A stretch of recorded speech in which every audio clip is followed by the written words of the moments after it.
Jai Hare Krishna, everyone. Good morning. All glories to the Vaishnavas. I hope everyone's well. Happy Kartik to everyone. Last week we weren't in Kartik. I hope everybody's following the vrat of offering a nice candle and singing Damodarastakam daily. It's a wonderful opportunity to make a lot of spiritual advancement for such a simple activity. Jaya Jaya Sri Chaitanya Jaya Nityananda Jaya Dvaita Chandra Jaya Gaur Bhaktivinoda Omagyanityanarandasya Gyananjana Sarakaya Chakshurun Militam Gena Tasmai Sri Gurave Namaha. So before we begin today, I want to read something kind of as a review, but it's also a section that allows us to get a better grip or grasp or view of how we're progressing through the book and in life, spiritual life, our spiritual progress, where we're headed, and the process of leading us in that direction. So I'm going to put on my texts and read from our previous study of Brahma Samhita. This is from text 5. Text 5, if you remember, was a description of the surrounding quadruple plane of Goloka Vrindavan, surrounding the whorl of the lotus where Radha and Krishna are. So this is describing the protection, the protectors, the Dikpals of the Dham. There are 10 tridents in 10 directions to prevent and disappoint those who are aspirants for having entrance into Goloka through the meditations without the grace of Krishna. Self-conceited people who try to reach this region through the paths of yoga, meditation, and Gyan, empiric knowledge, are baffled in their attempts, being pierced by the 10 tridents. Self-annihilation has its excellence in Brahmadam, which is the Brahman, which represents the outside covering of Goloka in the shape of the tridents. Sula means trident. The mundane threefold attributes and the threefold divisions of time represent the trident. Astanga yogis, or ascetics who practice the eightfold yoga, and the non-differentiative liberationists who, trying to approach the direction of Goloka, fall headlong into the pits of disappointment by being pierced and cut asunder by those tridents placed in the 10 directions.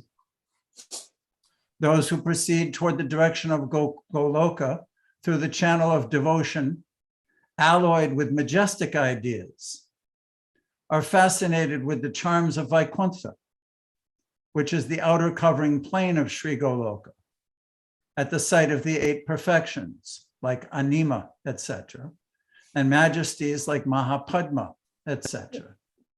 So what's being described are the subtle energies which deflect a devotee or a person approaching Goloka Vrindavan without the right or pure attitude to be harmonious with the other residents of Goloka.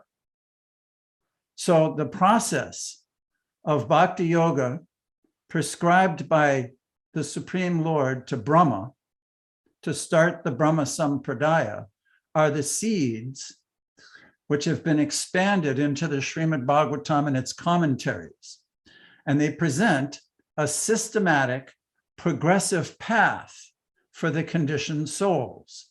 By following that path, one becomes gradually purified of their improper desire so that they can cultivate the proper mentality to associate those in Goloka Vrindavan.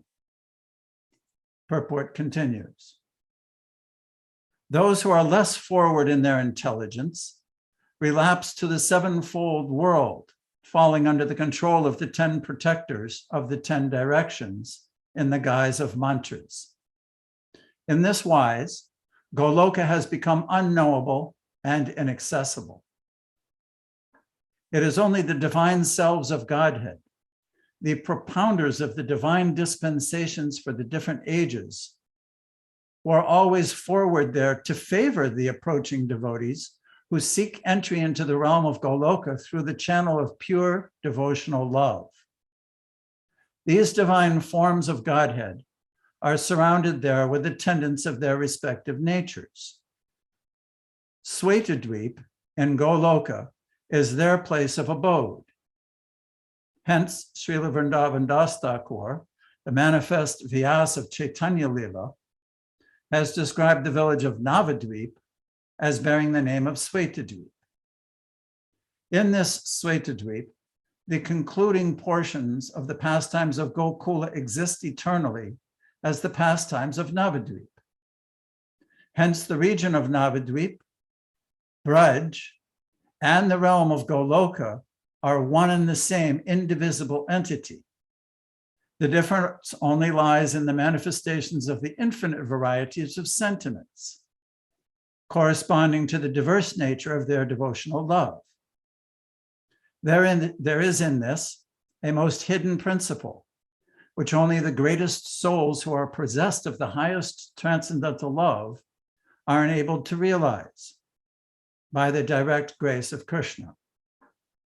So these divine selves of Godhead, the propounders of divine dispensations for the different ages, in the age of Kali Yuga, which is appropriate medicine for us, Sri Chaitanya Mahaprabhu and his associates have advented. Srila Vyasadeva compiled the Srimad Bhagavatam specifically for this age.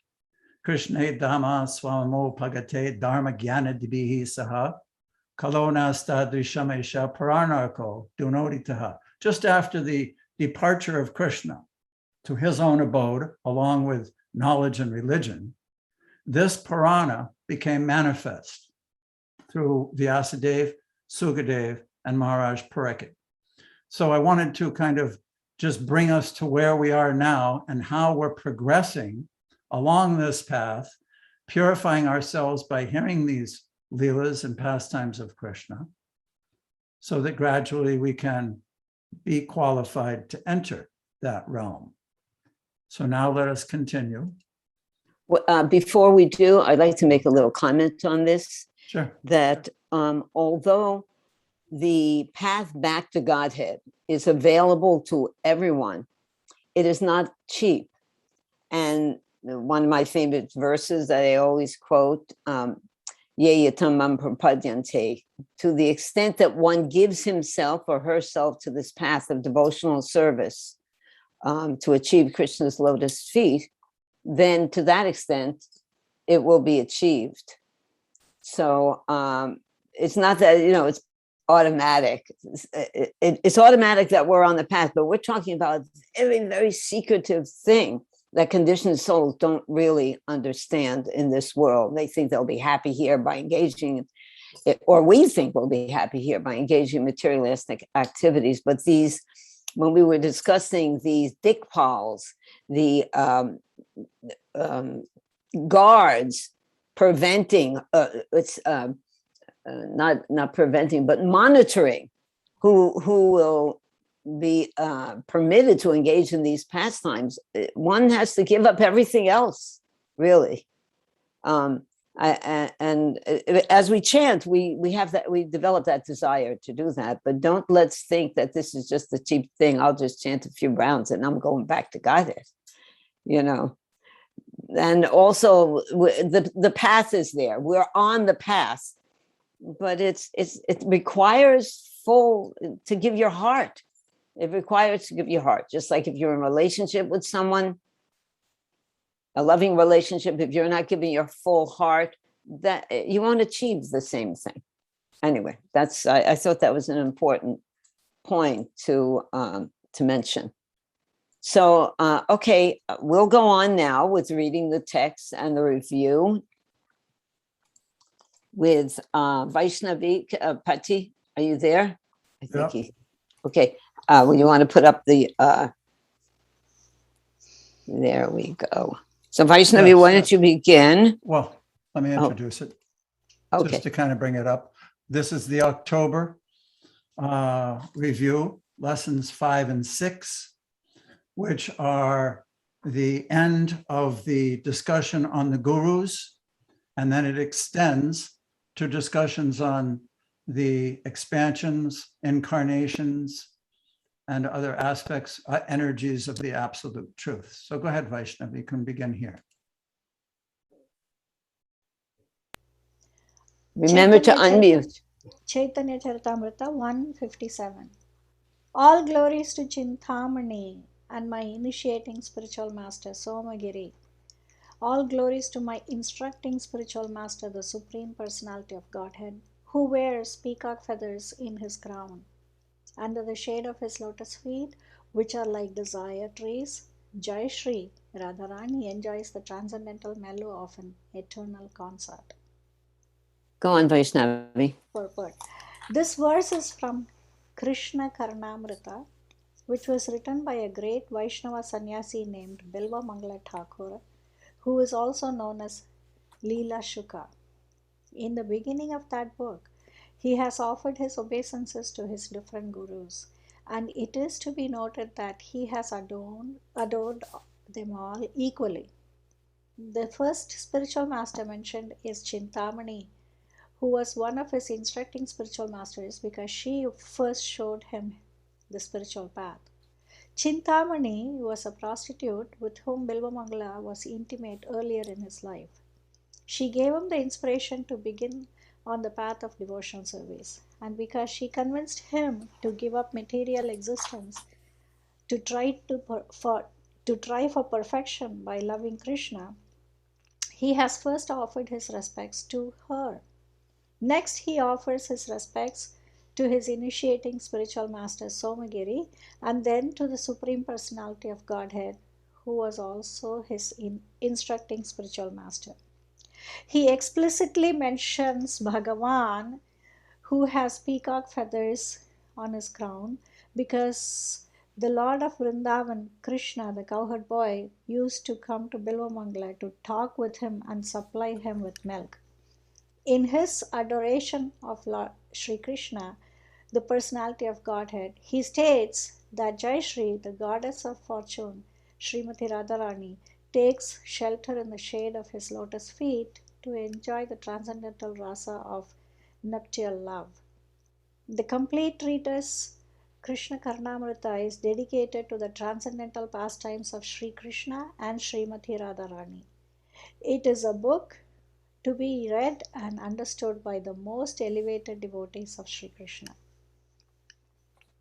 The reason that I highlighted in red this particular topic is just as we just spoke about those tridents that are subtle energies that deflect someone approaching the Lord with a motive different than that of those in Goloka, even those approaching with, it said, alloyed with a majestic idea. In other words, the awe and reverence of the opulence of the Lord deflects the approaching devotee to Vaikuntha. Depending on how a person approaches the Lord, the absolute truth, he reciprocates with that person. Yayatha mam prapadyante. Now, check this out. Bivay Mangal Thakur is, Prabhupada's pointing out, in the beginning of the book, he's offered his obeisances to his different gurus. And it is to be noted that he has adored them all equally. In other words, he's equally humble to a prostitute and to his initiating spiritual master. This is his heart's mode. So our approach toward our different devotees has to change. It has to become soft-hearted and appreciative. He's surrendering and supplicating himself first to the prostitute who directed him to Krishna. then to his initiating spiritual master, and then to the Lord himself. But he's adoring them all equally. I thought that was super important in our heart's garden. Thank you. Okay, thank you very much. That was beautiful. Next, we're going to have Manvantar. Would you read, please? And Pati, you might want to open your camera there. Manvantar. In Letters by Srila Prabhupada, the spiritual master and Krishna are two parallel lines. You have to make your progress on these two parallel lines. You cannot avoid one in preference of the other. The train on two tracks move forward. The spiritual master and Krishna are like these two tracks. They must be served simultaneously. Krishna helps one to find bona fide spiritual master, and bona fide spiritual master helps one to understand Krishna. If one does not get bona fide spiritual master, then how he can ever understand Krishna? You cannot serve Krishna without spiritual master, or serve just spiritual master without serving Krishna. They must be served simultaneously. Srila Prabhupada's letter, February 12, 1968. Krishna is so kind that he wants to help us as spiritual master in two ways.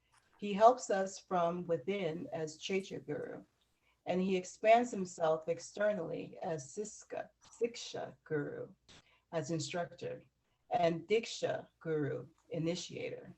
So the principles is that whatever you are instructed by the Chaitya Guru internally may be confirmed by the instructor or initiator externally. Then you progress. Then your progress will be complete. Srila Prabhupada's letter, May the 21st, 1969. I just want to mention that that's another really important point. Sometimes we have realizations, or we think they're realizations, and it might not be confirmed by Guru, Shastra, and Sadhu. So we know that actually that might be a concoction in our mind.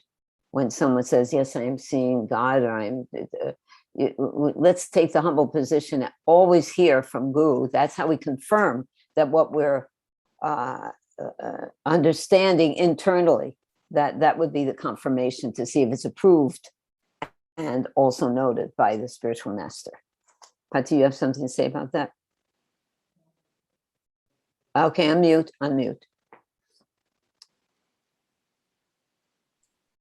I just put in those letters because it reinforced the concept that both are necessary. But I like very much what you said. Guru, Sadhu, and Shastra should always be correlate with one another, not that one contradicts one or the two. Right. And that's how we guide ourselves. And so we don't concoct anything in our mind. At this point, best to forget about the mind and just hear from the pure devotee. Thank you. Okay, Mr. Higgins, would you like to read? Yes, I would, Mataji. Thank you. Thank you. Welcome back. Okay. Thank you so much. CCID 1.58. Since one cannot visually experience the presence of the Supersoul, he appears before us as a liberated devotee. Such a spiritual master is none other than Krishna himself. Purport. It is not possible for a conditioned soul to directly meet Krishna, the Supreme Personality of Godhead. But if one becomes a sincere devotee and seriously engages in devotional service, Lord Krishna sends an inspiring spiritual master to show him favor and invoke his dormant propensity for serving the Supreme. The preceptor appears before the external senses of the fortunate conditioned soul, and at the same time, the devotee is guided from within by the Chaitya Guru, Krishna, who is seated as the spiritual master within the heart of the living entity. Thank you. I have one question. Mhm. What Mhm. what does that mean? Dormant propensity. How could we understand that? Dormant propensity. This is because there's a big secret, a very good secret here. Yeah, I understand it as the creation of each of us with the Chaitya Guru is within, but to be awakened, we have to have the outer Guru and the sadhu and coordinate all three. Right. Very good. That's right. That Thank you. That's that. Another thing is to understand that this, because it's dormant, means it's within us. It is Right. within us. It's not Mhm. something taken from a different place. It is within us. So that's an Right. important point. Another example that might be given is a seed. It has potential to grow into a plant, but it requires a gardener to put it into the ground. If it's just sitting on the shelf in a jar, or if it's not an environment that will inspire it to germinate, then that seed will never fructify. But when someone takes it and puts it in the right atmosphere, then what's dormant within the seed manifests. Oh, Hare very Krishna. good. That's beautiful. Madhurya Leela, would you read the next slide?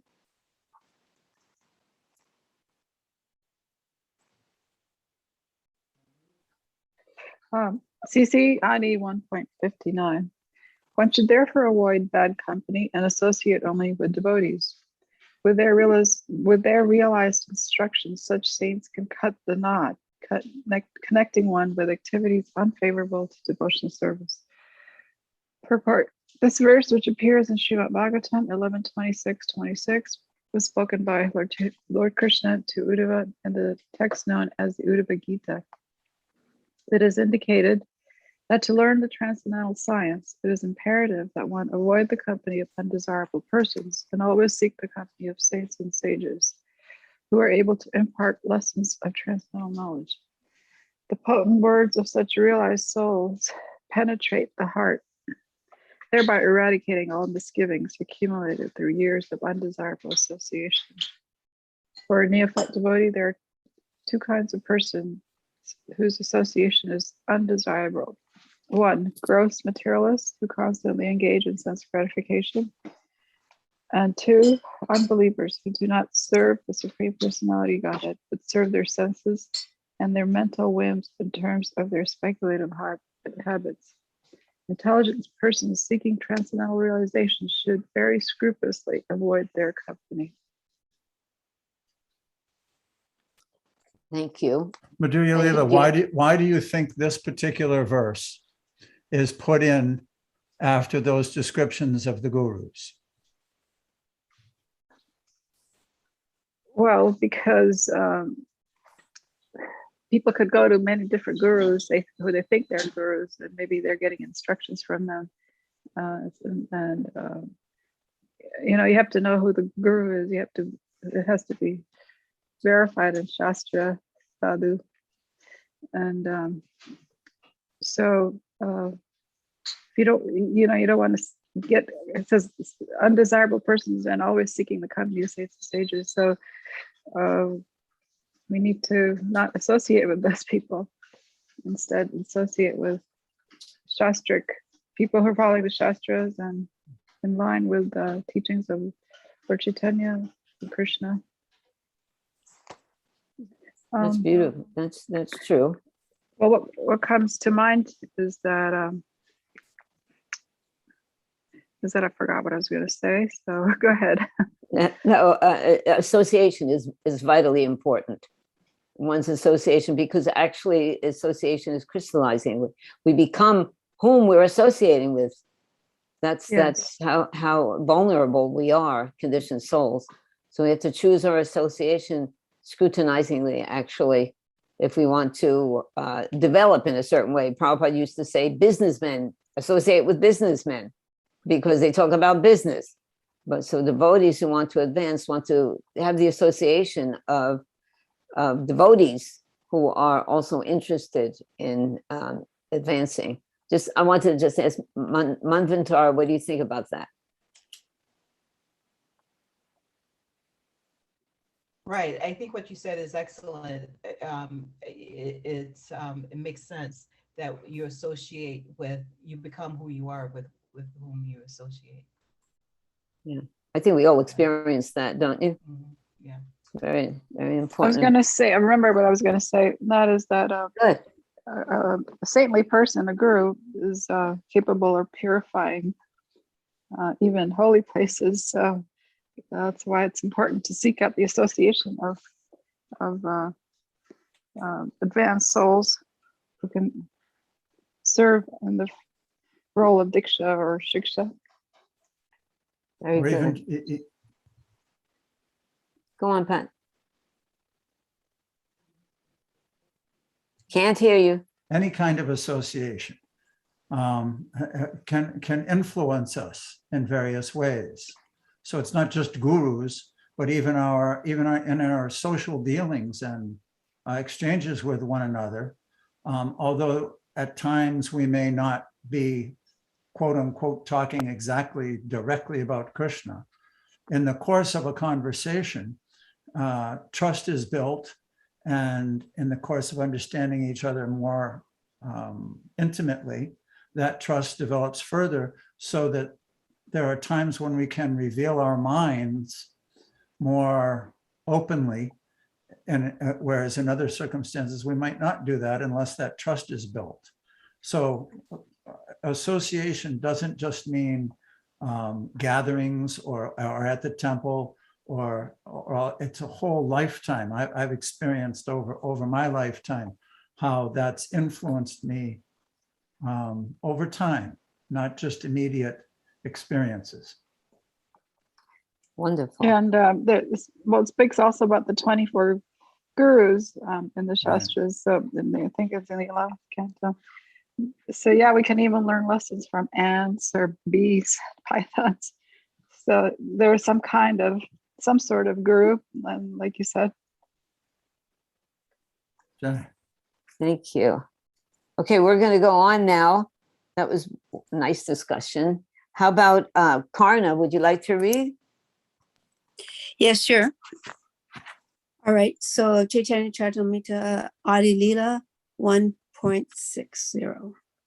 The spiritually powerful message of Godhead can be properly discussed only in a society of devotees, and is greatly pleasing to hear in that association.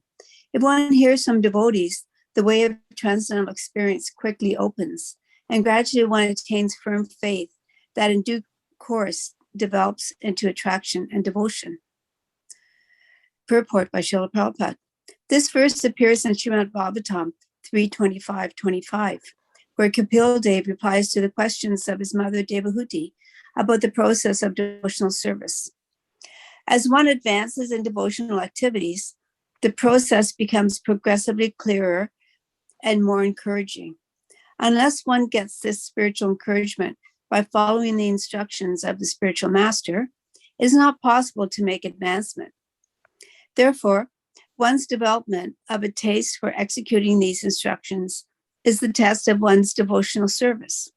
Initially, one must develop confidence by hearing the science of devotion from a qualified spiritual master. Then, as he associates with devotees and tries to adopt the means instructed by his spiritual master in his own life, his misgivings and other obstacles are vanquished by his execution of devotional service. Strong attachment for the transcendental service of the Lord develops as he continues listening to the messages of Godhead. And if he steadfastly proceeds in this way, he's certainly elevated to the spontaneous love for the Supreme Personality of Godhead. Jai Hari Bol. What does that make you think? It makes me think it's a slow process. Actually, two things it reminds me of. Number one, now, I mean, you guys can tell me I'm wrong. I heard Prabhupada say that unless you take birth in India, it's hard to make advancements, and it's hard to go back to Godhead. Not impossible, but number two, the other thing that inspired me is that, somebody asked Prabhupada, or in some circumstance, Prabhupada said, most of my devotees will take quite a few births before they go, my disciples, before they go back to God. Anyway, whatever. The point is that carry on, my son. Don't give up the process. That's Right. what I get from that purport. It's a slow process, develops, you apply to your own life, but keep holding on to the rope.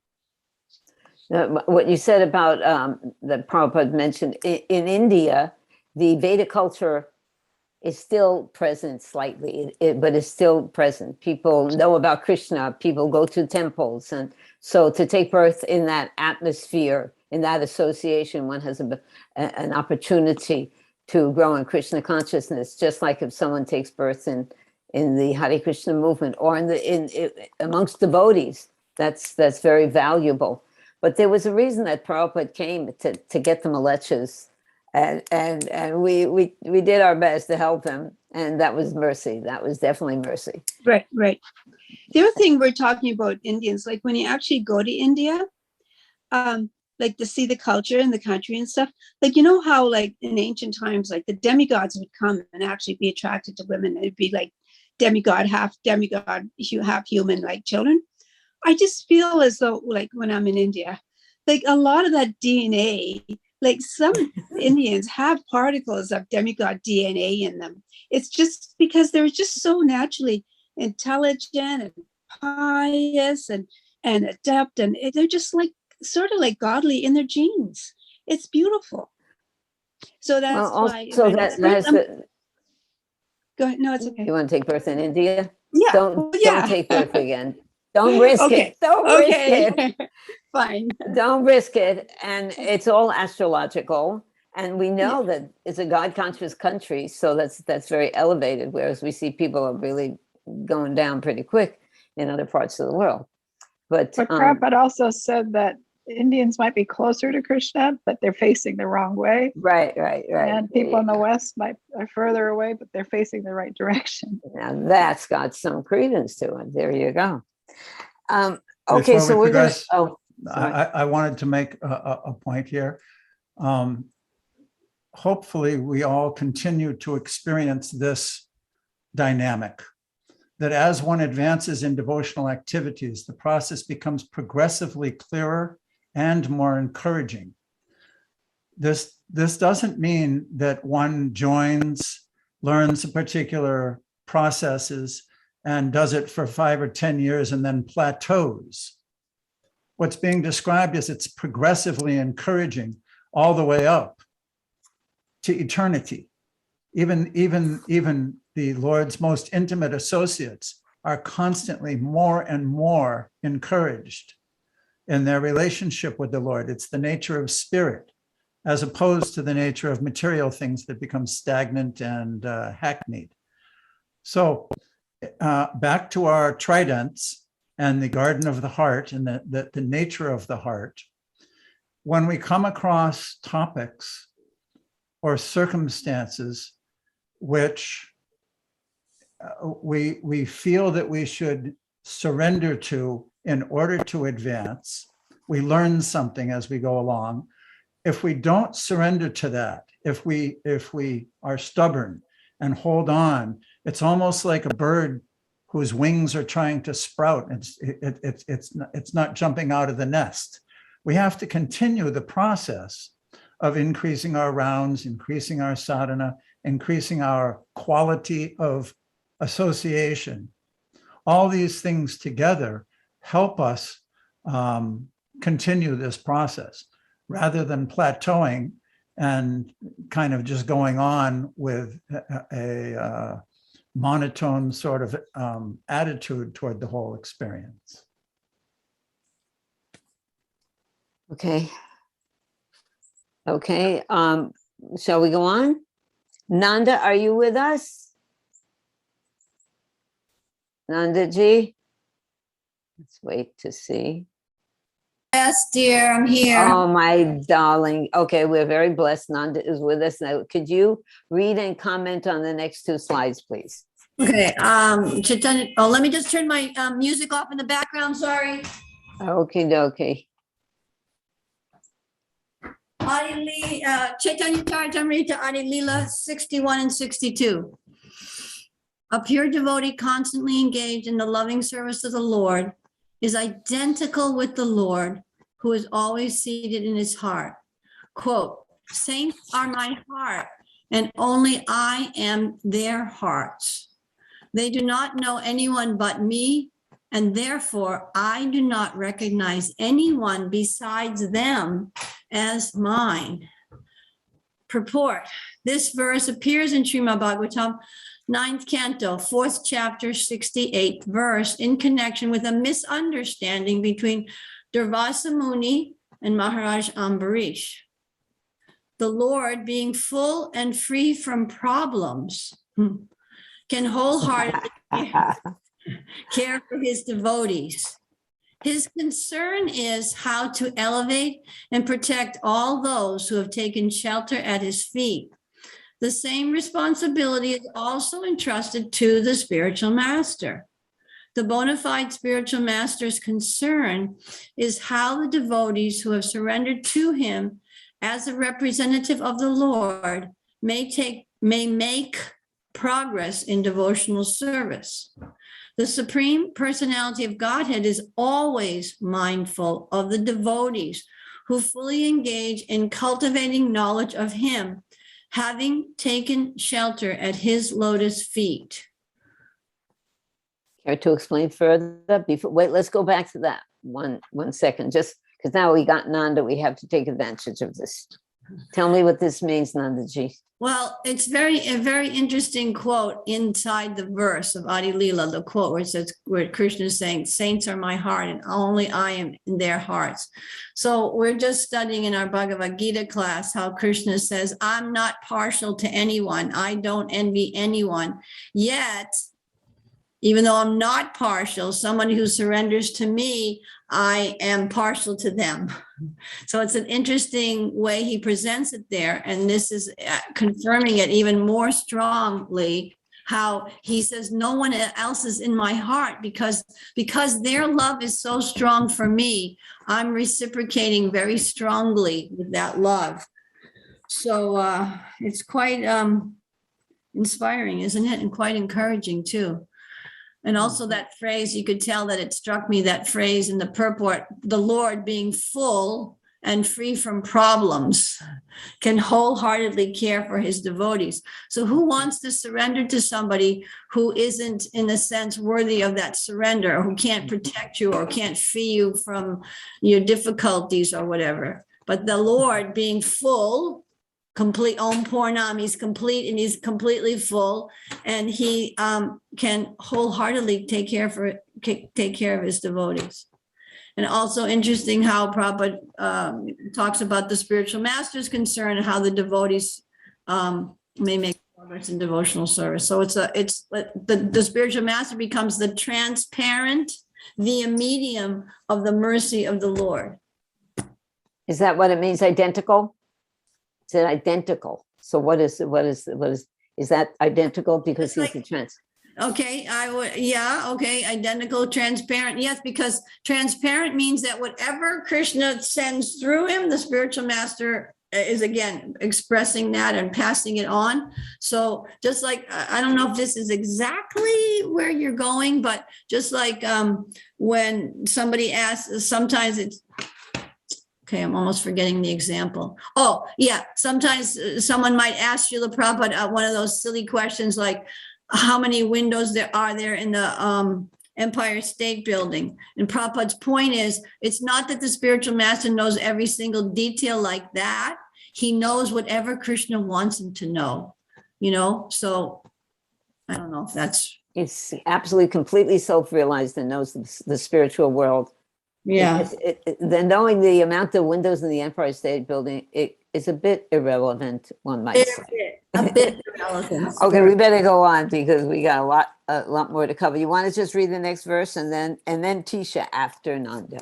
Okay, Adi Leela 163. This is a quote from the verse. Saints of your caliber are themselves a place of pilgrimage. Because of their purity, they are constant companions of the Lord, and therefore they can purify even the places of pilgrimage. In the purport, it says, this verse was spoken by Maharaj Yudhisthira to Vidura in Srimad Bhagavatam 1:13-10. Maharaj Yudhisthira was receiving his saintly uncle Vidura, who had been visiting sacred places of pilgrimage. Maharaj Yudhisthira told Vidura that pure devotees like him are personified holy places because the Supreme Personality of Godhead is always with them in their hearts. By their association, sinful persons are freed from sinful reactions, and therefore, wherever a pure devotee goes is a sacred place of pilgrimage. The importance of holy places is due to the presence there of such pure devotees. And this was the verse that Madhurya Leela was referring to before, Uh-huh. Yes. right? Do you want to just say something quick about this magnificent, eternal, all-pervasive verse? Something little.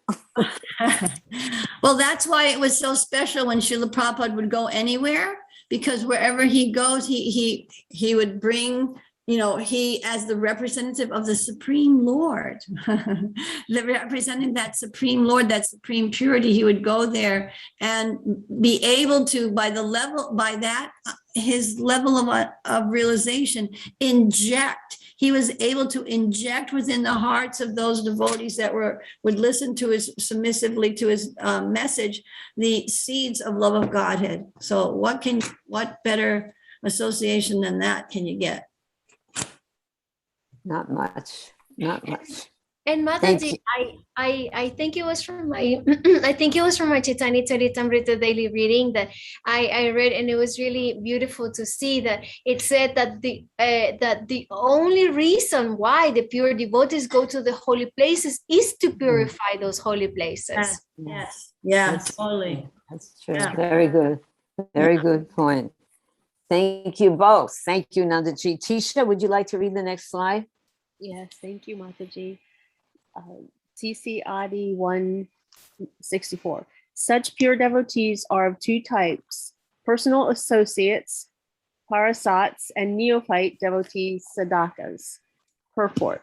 Perfect servitors of the Lord are considered his personal associates, whereas devotees endeavoring to attain perfection are called neophytes. Among the associates, some are attracted by the opulences of the personality of Godhead, and others are attracted by nuptial love of Godhead.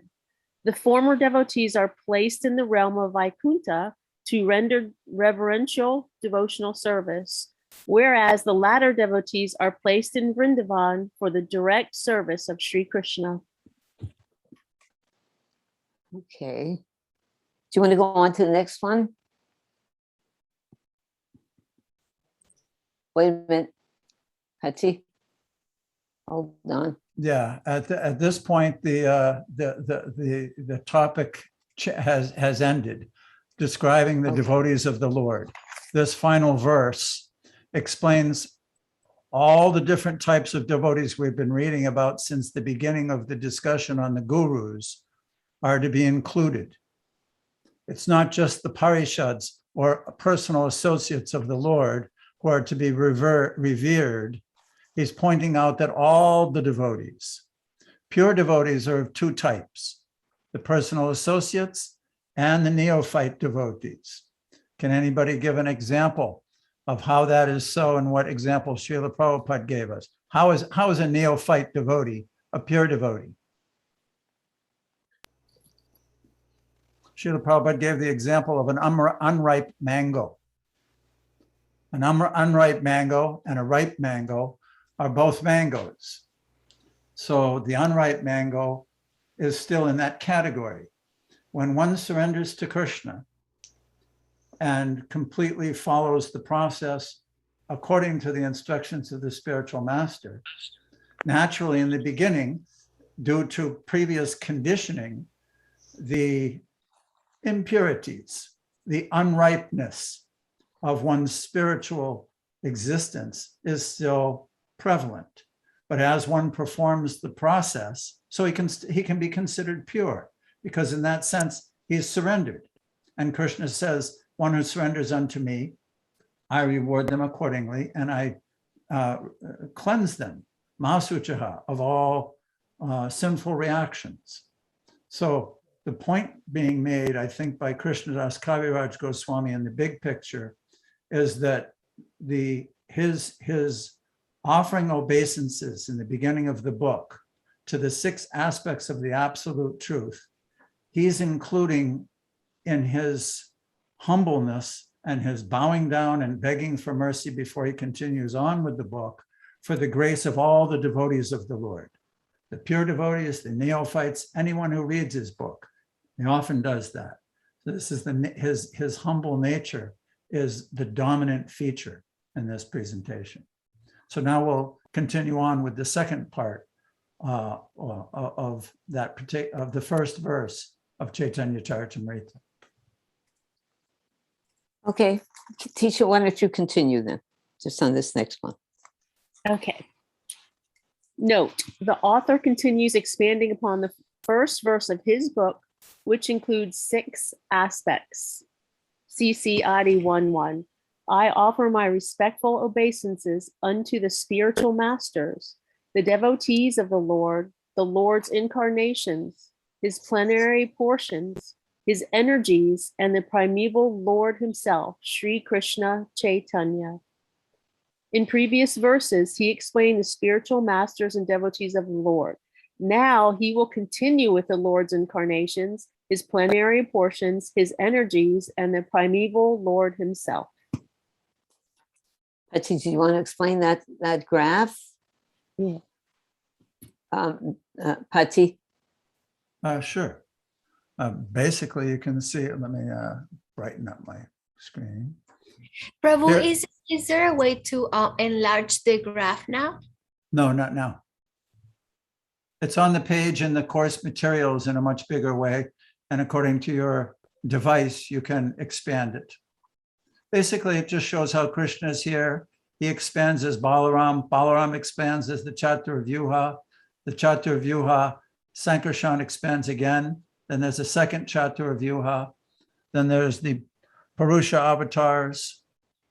And then down to Leela avatars and different kinds of Manvantara avatars, Saktavesha avatars.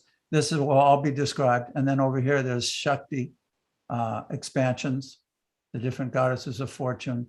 These are the different categories.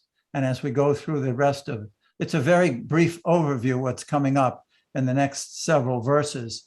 Just trying to explain next, we'll go into the Lord's incarnations.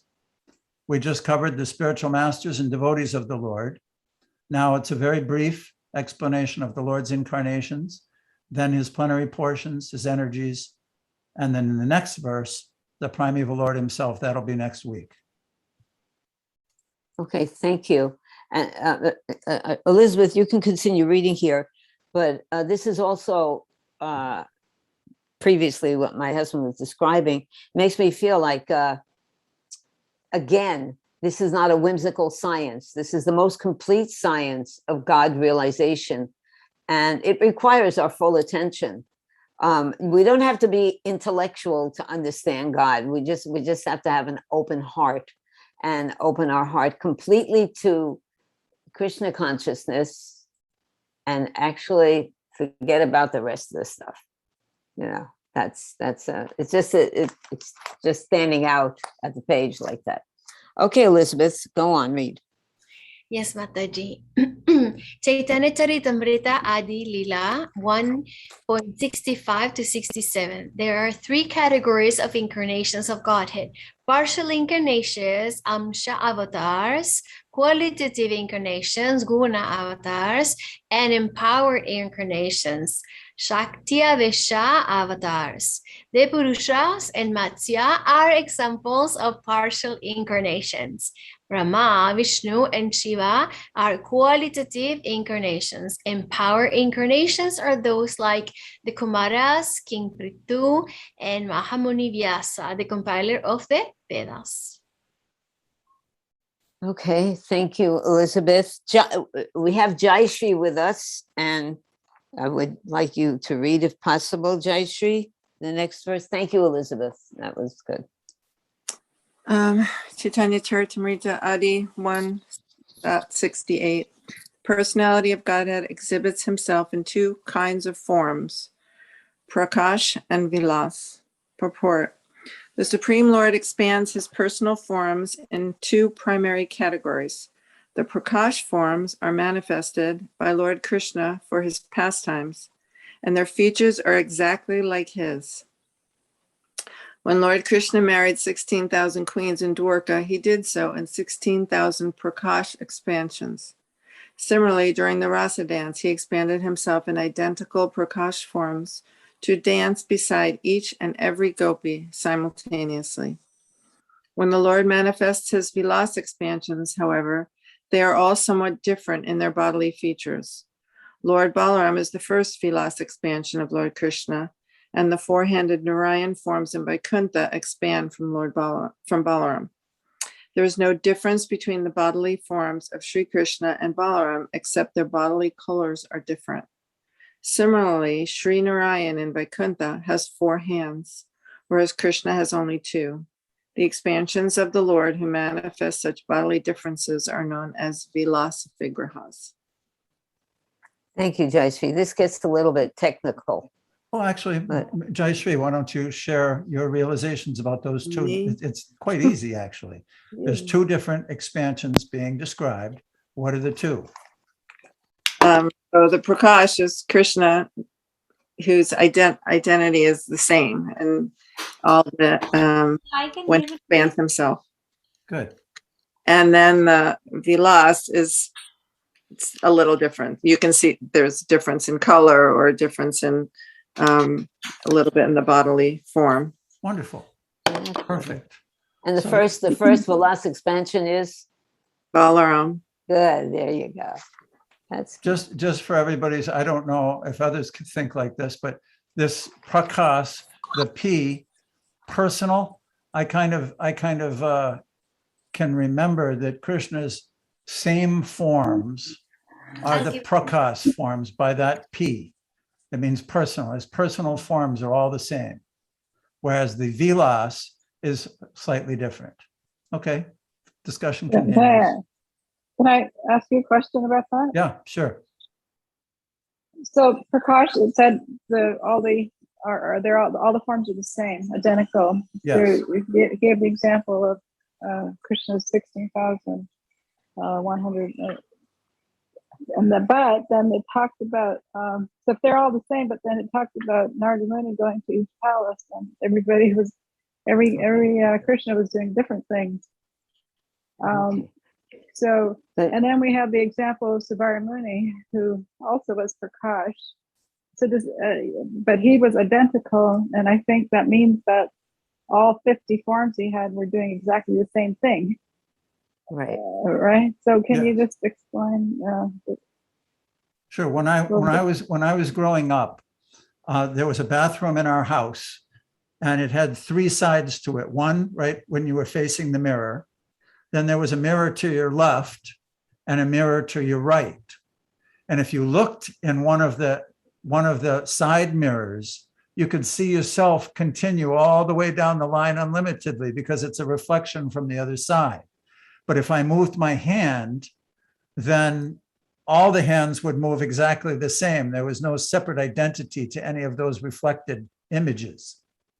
Whereas Krishna, when he expands himself, each individual entity is an individual. He's with Rukmini, he's with Satyabhama, he's with all Jambavati, he's with all his different 16,000 wives doing different things, but he looks exactly the same. And it's described that when he walked out of the palaces, they all merged back into the one Krishna that went to the Sudharma assembly house with the Yadus. So they all saw that form, that one form. It's the same person that merges back, but he can do so, and he acts differently in all his different forms. Same thing with all the gopis. It was the same cowherd boy, 2-handed Krishna, who plays the flute and attracted them all to the banks of the Jamuna. But when he expanded himself to dance with each one of them, each one of them thought that he was alone with her. So he was able to act individually with each individual gopi separately because he had the same form. Whereas these Vilas expansions, Balaram, Vasudeva, Sankarshan, Pradumna, and Aniruddha, the 26 different forms in Vaikuntha mentioned with the 4 different symbols of Vishnu in their 4 arms, according to where those symbols are situated, they're all slightly different. So this is the basic difference between these 2 categories. Prakas forms are all the same, and the Vilas forms are all a little bit different. And I'd then like to add, yeah. can I add something to that? In the Prakash forms, where Krishna is the same, but the living entity with whom he's exchanging a relationship is different. So he's the perfect husband for everyone. In the material world, you might not get along. One husband won't get along with a lot of different wives, perhaps. But Krishna is so perfect that he is the perfect husband for everyone. He's a perfect counterpart for every single gopi. And it doesn't mean that he's relating the same with everyone. He's relating and having a relationship with each soul individually. Yeah, it's not a boring thing at all. It's completely increasing in ecstasy. My relationship with Krishna is eternal and ever fresh, and I have a rasa with him, and so do you. So does every single living entity. And that's another aspect of his Prakash Leela, I think. Is that clear, Madhurya Leela? Yeah, but then how do you explain Sabaramuni's expansions? Sabaramuni's was like the mirror image. Every single one of them was only a reflected image. They didn't have individuality. It's a yogic city. It's a yogic city. That might be the name of it, but it's different than Krishna's Prakash. But he had 50 wives, didn't he? And did he act the same with each wife? Yes. Who did? For Sabaramuni? Yeah. Yeah. He was only a reflected image. That must have been really strange.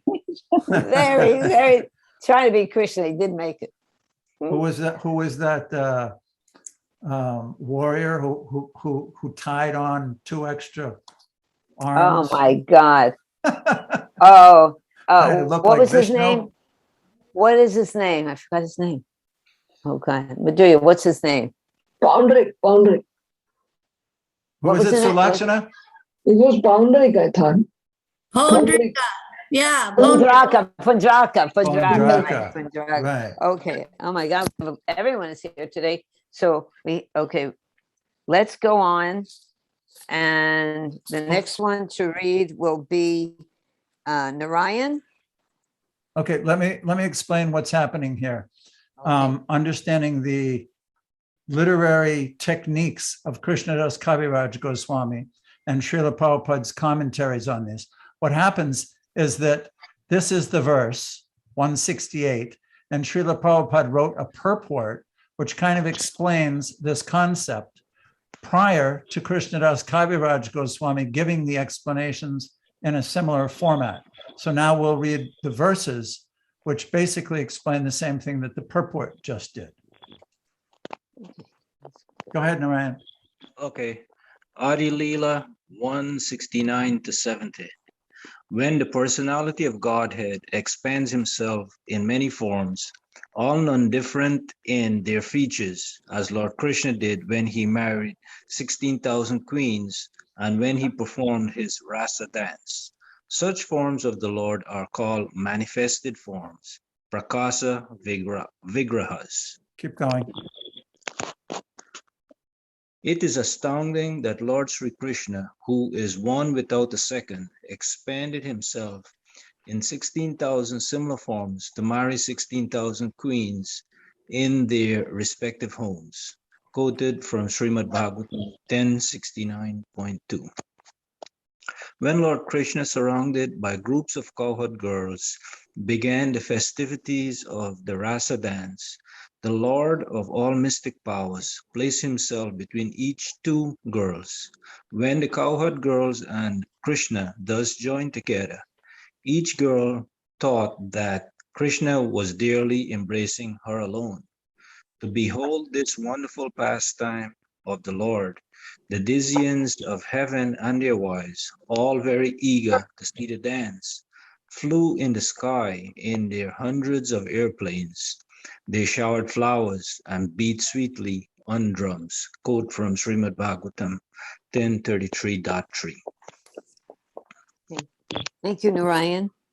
Just to clarify, again, the literary technique that Krishnadas Kaviraj Goswami performed or does. First, he's describing that there are three different kinds of incarnations. Then he goes into the prakas and vilas. Then he gives quotes from Shastra to verify what he has stated.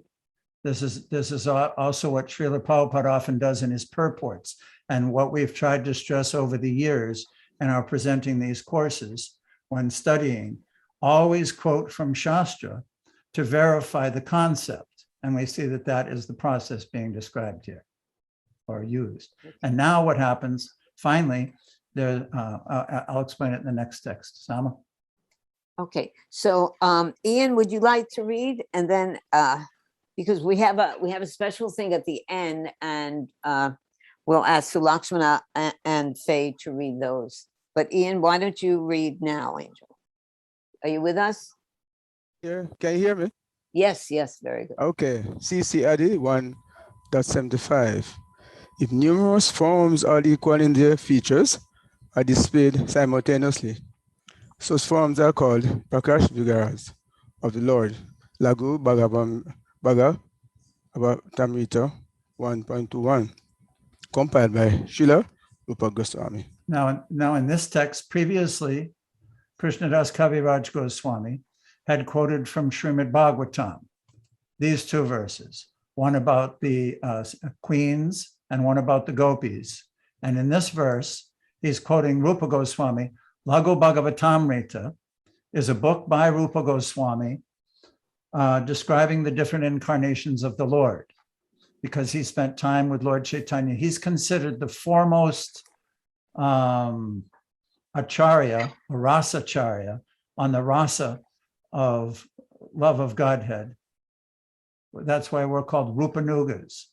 So Krishnadas Kaviraj is quoting from Lagu Bhagavatamrita to show that he is indeed quoting a verified source. This is so important, quoting from Shastra. That keeps us on the path. Beautiful. Now, next one is another quote by Rupa Goswami about the Vilas Vigrahas. This is, if numerous forms all equal in their features are displayed simultaneously, such forms are called Prakas Vigrahas. Next, Sama. Okay, keep going, Ian. Okay. 1.76. But when the numerous forms are slightly different from one another, they are called Vilas Vigrahas. Go Continue. on. Yes. That 1.177. When the Lord displays numerous forms with different features by his inconceivable potency, such forms are called Vilas Vigrahas, and the Lagu Bhagavatamrita 1.15. And we see examples of that right here. Okay. Balaram and Vishnu. You can keep going. Yeah, you keep going until the end. But we'll... Continue? Yes, please. Okay, so Adi, CC Adi 1.78. Examples of such Vilas Vigrahas are Baladev, Narayan in Vaikuntha Dham, and the Chatu Bio, how is pronounced? Chatu? Vyuha. Chatu Vyuha, okay. Vasudev, Shankashan, Pradyumna, and Aniruddha. Thank you. Okay, go on. Oh, no, actually, that concludes. Remember, what we're doing is he's feathering the very first verse of Chaitanya Charitamrita and the 6 categories. So now he's done the Lord's incarnations and expansions, the Amsa avatars and the incarnations of the Lord. Now next, he says the energies of the Lord. And that's what the next verses are. Okay, go on. I wanted Ian to read until the end of that before, and then we'll get to the other things that the compilation that you made with Sulakshana and Faye. Okay, and Okay. go on. So CC AD 1.79 to 80. The energies consorts of the Supreme Lord are the three kinds, Lakshmis in Vaikuntha, the queens in Dwarka, and the gopis in Vrindavan. The gopis are the best of all, for they have the privilege of serving Sri Krishna, the primary Lord, the son of the king of Braj. Okay, this is the only verse that he focuses on the energies of the Lord. These are called Shakti Tattvas. We know that there's Vishnu Tattva, Shiva Tattva, and Tatastha Shakti, which is the Jiva Tattva. But in between them or in the internal potency, there's another category called Shakti Tattva. And those Shaktis are, as described here, three kinds. The Lakshmis in Vaikuntha, the queens in Dwarka, and the gopis of Vrindavan. So he's offering his obeisances to all of them before continuing with the book. And then finally, Ian. Okay, so CC added 1.81. The personal associates of the primary Lord, Sri Krishna, are his devotees who are identical with him. He is complete with his entourage of devotees. Purport. Sri Krishna and his various personal expansions are non different in potential power. These expansions are associated with further secondary expansions or servitor expansions, who are called devotees. I'd like to say something here. Now, the devotee that is being referred to is Lakshmi, are the queens in Dwarka, and are the gopis. So these are devotees. See, so that's the highest level of devotee, but they are also devotees. Okay, so we have another person here. Oh, there's Elizabeth Rebecca. Okay, so now there's also one go more on. verse. One more verse, and just read that one verse, please. Hare Krishna, can I ask, I'm sorry to interrupt. Yes, please ask a question. This is Ananda Sheshtra Dandavad. Can any of you explain the meaning of the word tattva? I'm having difficulty understanding that concept of tattva. Let's see. Tattva, just the word itself means truth. We know that in the second chapter of Srimad Bhagavatam, what is that one? Brahman, Paramatma, and Bhagavan. Vadanti tattva vidas, tattvan yajnanam advayam, Brahmeti Paramatmeti, Bhagavan iti sabdyate. So, Vadanti tattva vidas, tattvam yajnanam advayam.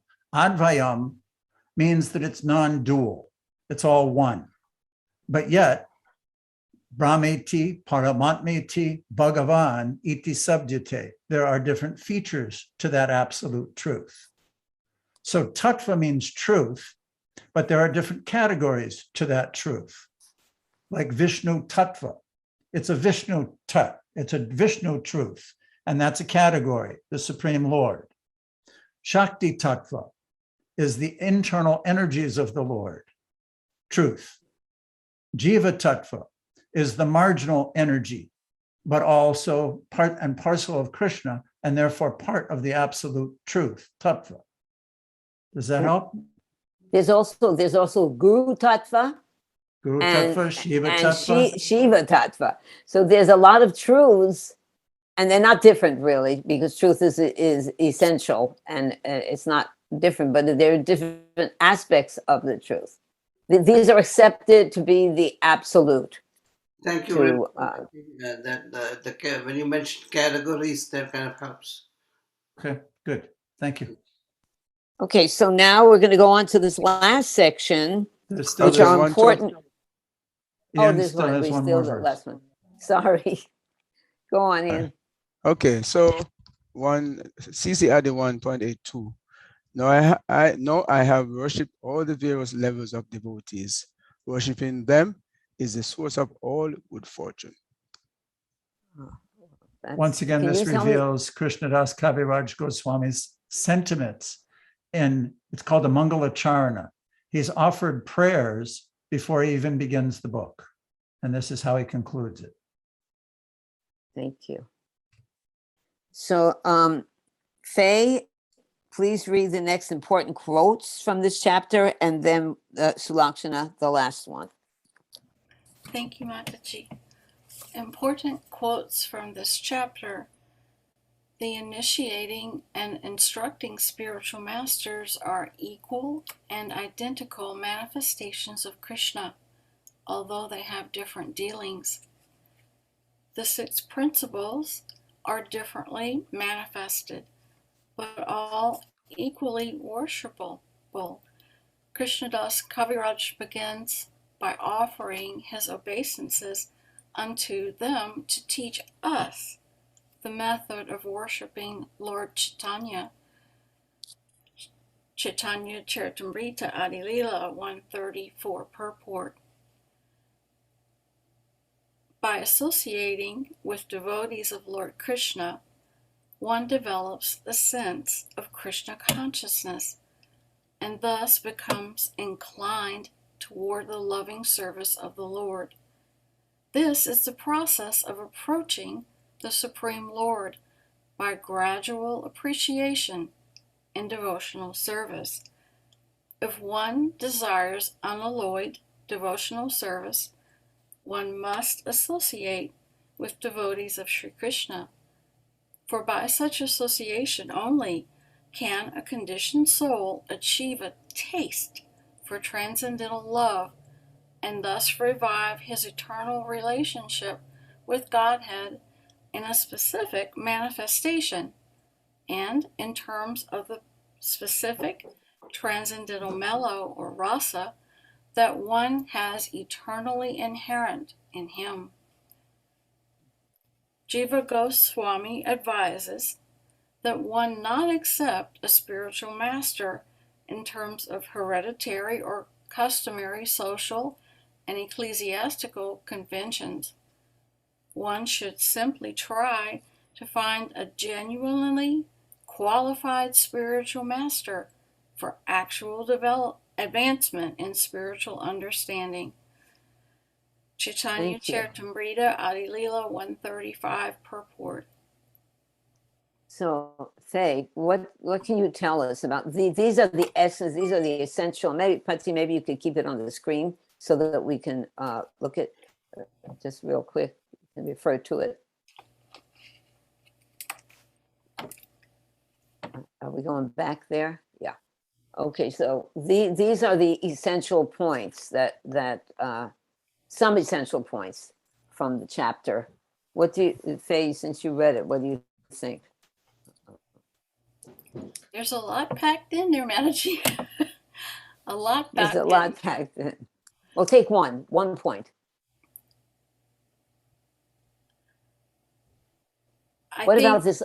Okay, go on. In the very last paragraph there, it's so important that Srila Prabhupada keeps emphasizing that we pick a spiritual master according to them being genuine. And in this world, so much, there's a temptation of finding all kinds of so-called spiritual masters that can't do anything that Krishna can do, such as all of these expansions that we've been describing. They don't have his potency. A lot of the examples in the audio lecture reinforce that for me. It's almost as if Srila Prabhupada is saying, hello, these are ways you can find a genuine Krishna conscious spiritual master. Look for these signs. Yes. I'm giving you a roadmap. I may be leaving you, but I'm giving you a roadmap. Good. Here are things that are recognizable signs. And to be able to have a Prakas Vigraha, Vilas Vigraha, all of the wonderful things that Krishna can do, can an ordinary person do them? No. So they cannot claim to be the absolute supreme person. They cannot claim to be Krishna. So I like the roadmap that Srila Prabhupada gives us for generations to come. Look at the signs, read the stop sign, before you proceed into dangerous territory. Good. That's very. Patsy, do you have something to say about these? Because you selected these wonderful points. I have one. My favorite one is, and I sent this verse to some people. The middle one, the third one, actually, a conditioned soul to achieve a taste for transcendental love and thus revive his eternal relationship with Godhead in a specific manifestation in terms of the specific transcendental mellow that one has eternally inherent in him. That's individuality. That's something that we were talking about this before, I think, in our discussions, weren't we? That everyone has a different relationship. Yeah, the queens and personalism. Each queen has a different relationship with Krishna, although Krishna is the same person. So we all have, then there's this verse, I have it on my wall, Nitya Siddha Krishna Prema Sadhya Kabonoi. Kari, but who can finish the verse? Nitya Siddha Krishna Prema Sadhya Kabonoi. Shavanada Sutta Chite Karya Udoi. That means love for Krishna is eternally established in the hearts of the living entities. It doesn't come from another place. So this love for Krishna is inside of us. Our individual relationship with Krishna is there. So that's very exciting to know. It's not that we have to become someone else. We just have to become ourselves. All right. Let's go on with the last section. Sulakshana, could you read this for us? Thank you, Faye. That was very enlightening, your realization. Sulakshana? Okay, important quotes from this chapter. Sri Krishna himself teaches us as the instructing spiritual master from within and without. From within, he teaches as Paramatma, our constant companion, and from without, he teaches from the Bhagavad Gita as the instructing spiritual master. There is no difference between the shelter-giving Supreme Lord and the initiating and instructing spiritual masters. If one foolishly discriminates between them, he commits an offense in the discharge of devotional service. Adi 1.47 purport. Chatusloki, Adi 1.53 to 56. Prior to the cosmic creation, only I exist, and no phenomena exist, either gross, subtle, or primordial. After creation, only I exist in everything, and after annihilation, only I remain eternally. What appears to be truth without me is certainly my illusory energy, for nothing can exist without me. It is like a reflection of a real light in the shadows, for in the light there are neither shadows nor reflection. As the material elements enter the bodies of all living beings and yet remain outside them all, I exist within all material creations and yet am not within them. A person interested in transcendental knowledge must therefore always directly and indirectly inquire about it to know the all-pervading truth. Thank you, Sulakshana. What can you tell me? What can you tell us about these quotes? Which one that resonates with you? Well, I remembered one slok from Bhagavad Gita that is Matasmriti. He's saying that I am the thread in the, like, pearls are strung in a thread. That's what I thought. So, when I read that second sloka of the Chatusloki, that he is the thread actually. He's holding on to us everything. If he's not there, then nothing exists. Good. Krishna is telling us the same message in so many different ways. Yeah. Yeah, it's very, very enlightening. Okay, so Pati, you have something to say about this? Because next we'll ask for questions. If anybody wants to say something, ask a question or add something to this discussion. I'll go on to questions. I think we covered it all pretty well. Okay. Does anyone have a question? Why don't you put up the screen? Anyone have a question or would like to say something about this section, which is very, very profound? There's so much being said about the guru. It is such a major, important thing to go to that person who has a qualification. In Bhagavad Gita, there are quotes about the qualification of a guru. He has seen the truth. He can deliver the truth. Because he has seen it. He controls his senses. He's self-realized. He takes shelter of Guru, Shastra, and Sadhu. So this section to me is very much about the Guru. Anyone else have something? Jayashree, what do you think about this?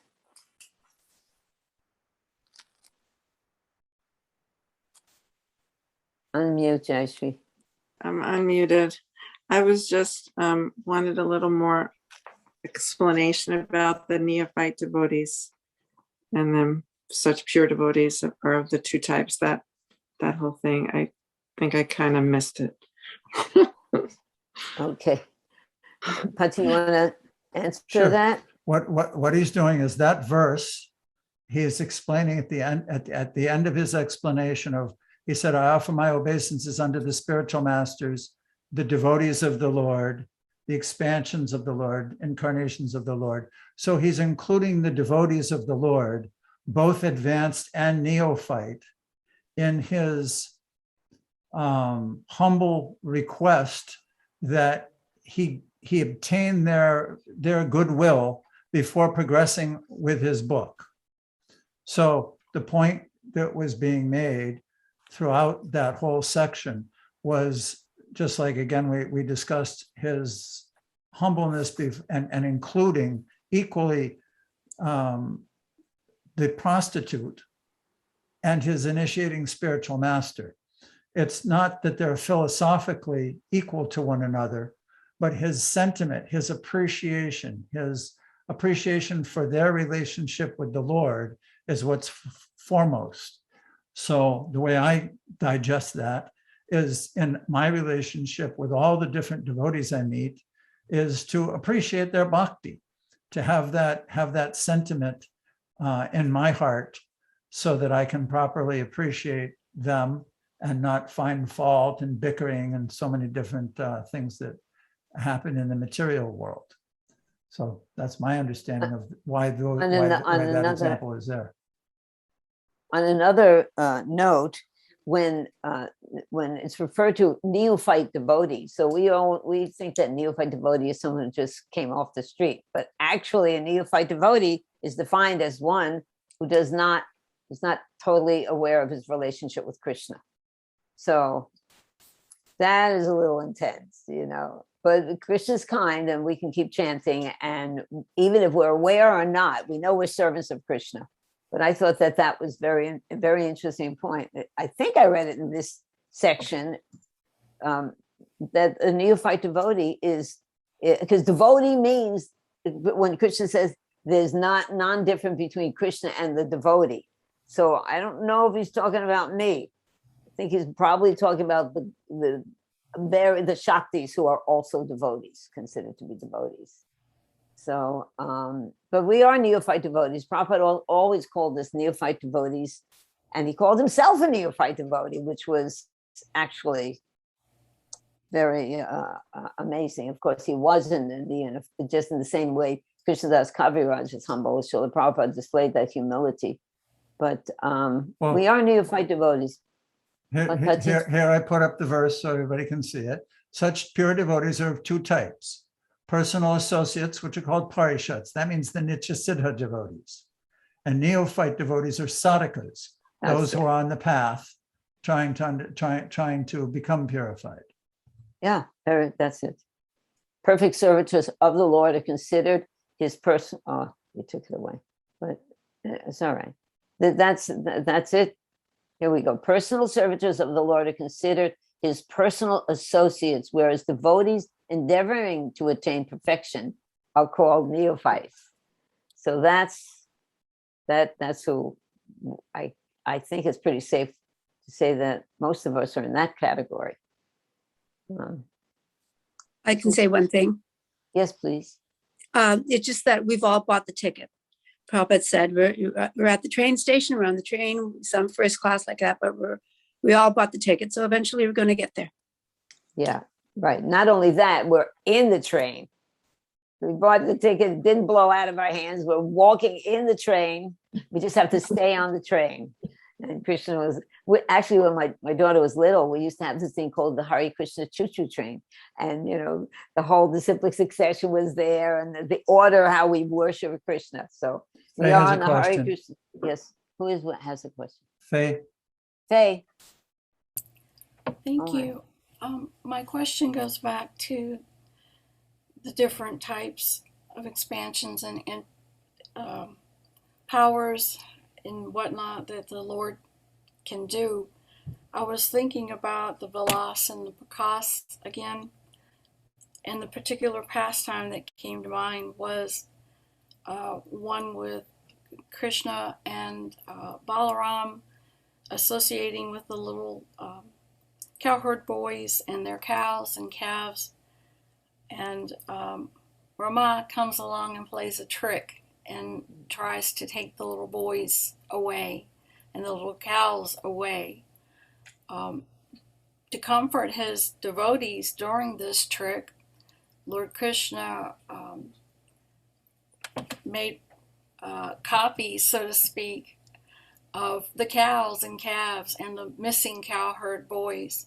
And even though they were gone for a whole year away from Vrindavan, kidnapped by Lord Brahma, all of the replicas of cows and cowherd boys were so perfect that they fooled the cows, they fooled their parents in Vrindavan.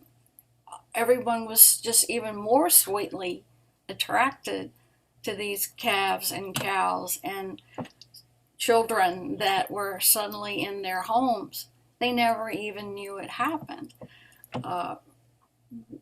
Since these, I'm thinking particularly of verse 81, which energies were playing here? I know where Krishna reproduced the calves and the cowherd boys. They're different from Krishna, but they are Krishna's internal energies. So His which one? Yeah. entourage of devotees, they're different from Krishna, yet they were Krishna. So are they Vilas or Prakas? What do you think? You just answered it. You just answered That's what it. I wanted you guys to help me with, to make sure that I'm figuring it out correctly. Well, what would you say? Well, one, it is an internal energy. Two, he was replicating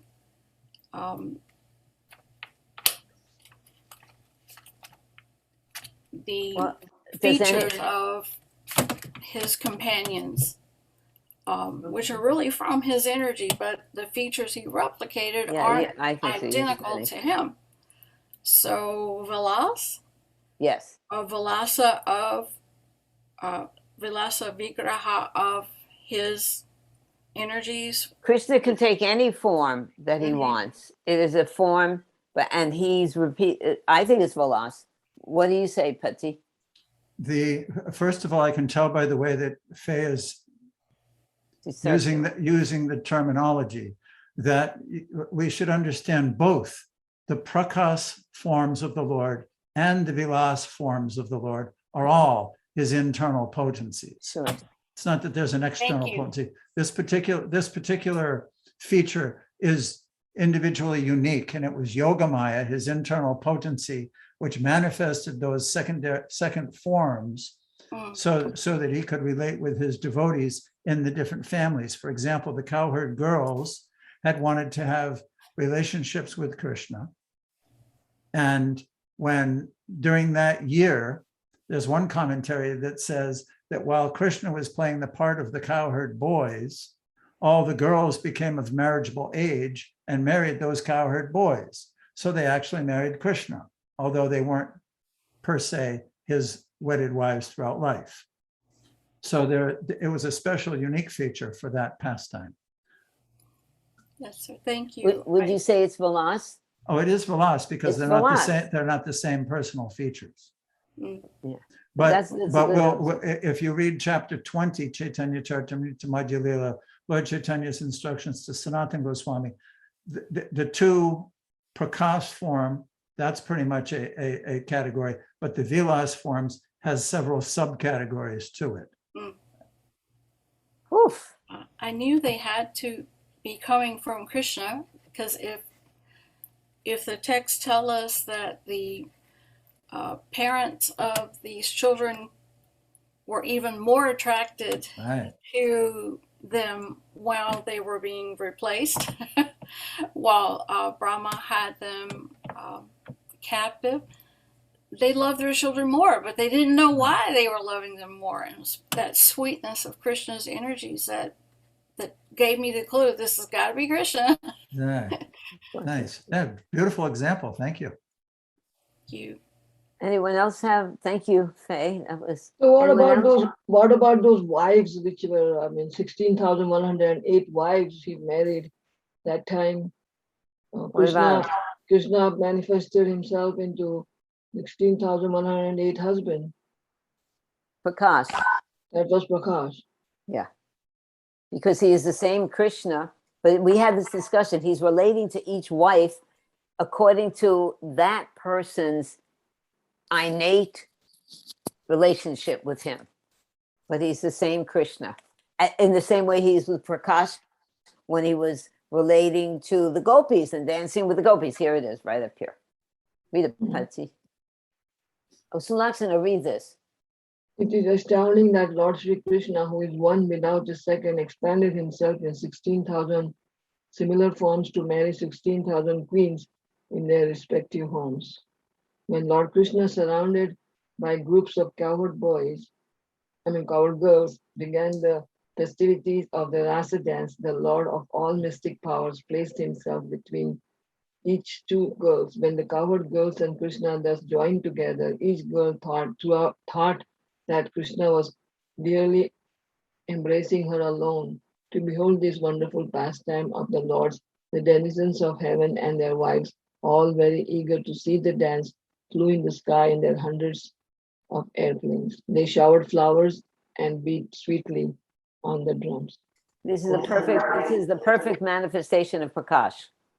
That is the essence of Prakash. Everyone is satisfied. Yeah. Okay, what's this? Numerous forms, all equal in their features, are displayed simultaneously. Such forms are called Prakash Vigrahas of the Lord. That's a definition of Prakash Vigraha. And those were the examples given. The gopi, the queens and their the husbands of the queens, and the cowherd girls, the rasa dance. Anyone else have a question? I also found out that there is a chapter in teachings of Lord Chaitanya, forms of Krishna. Yeah. That's basically the teachings to Sanatana Goswami. Oh, okay. So if no one has anything else to say, this was a very thorough explanation. And thank you for your attention. And please keep reading so you have direct association with the pure devotee. He is our guru, whether you're initiated by him. He is linked up. He is linking up. Srila Prabhupada is linking us up with the whole disciplic succession. We are safe in his train, as Karna said. Okay. Thank you very much. Hare Krishna. Hare Krishna.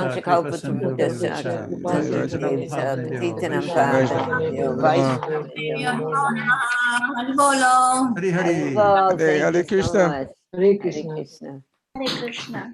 Hare Krishna, everyone. Yeah.